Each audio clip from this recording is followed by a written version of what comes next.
Bonjour, voici l'analyse technique du CAC 40 pour le 5 novembre. Alors 5 novembre, la veille de l'élection américaine, les marchés risquent d'être énormément perturbés comme cela l'a été vendredi soir après clôture. Donc on voit déjà les indices qui commencent un petit peu de réagir. On va tout de suite regarder le calendrier économique. On sera attentif à 2h45 sur l'index PMI chinois, très important. Après, il faudra sauter à 9h48 sur le PMI français. Et on y glissera tout le long jusqu'à avoir l'indice de fabrication ISM à 16h aux US. Et ce sera tout pour aujourd'hui. Le reste n'a pas vraiment de grosses valeurs. Donc on va sauter tout de suite sur l'analyse technique du CAC 40. Alors je vous expliquerai pour les gros traits. Ici donc la fourchette Andrews elle n'est plus bonne, donc je la supprime puisqu'on est sorti par le haut. Voilà. Qu'est-ce qu'on peut dire ici? On voit un croisement de MM7 sur MM20, pardon, donc ça a une tendance positive. On peut voir donc on a bien consolidé cette zone, donc on pourrait attaquer sur les plus hauts.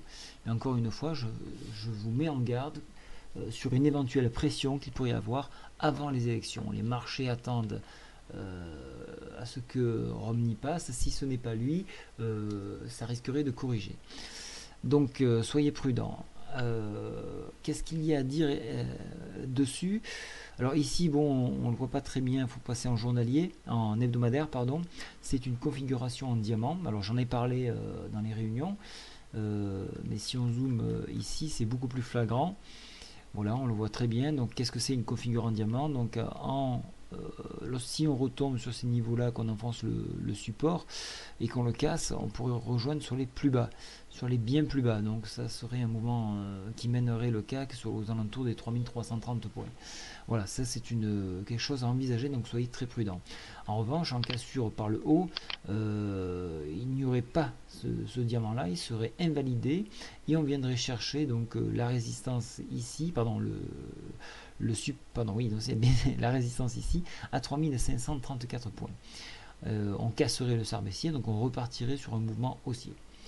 Au niveau des indicateurs, alors la MACD est positive, le stochastique est positif, et là vous allez voir quelque chose qui est quand même très étrange.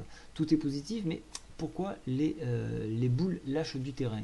Voilà, et ça c'est le souci. Donc le fait d'avoir cette hausse qui à mon avis est un bluff risque d'induire donc ces signaux positifs risquent d'induire pas mal de personnes et partir sur la hausse. Donc soyez très très prudents. Pour moi, le nid risquerait d'être baissier.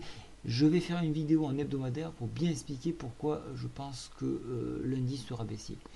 Voilà, bon, mais c'est vrai que techniquement, si on regarde ici, beaucoup de signaux baissiers avec le force index qui ici présenterait des signes de faiblesse, ce qui voudrait dire que vendredi a été une journée de bluff et on pourrait le croire vu les volumes pratiqués de cette journée. Voilà, je vous souhaite à tous un bon dimanche, je fais tout de suite une vidéo en hebdomadaire. Au revoir.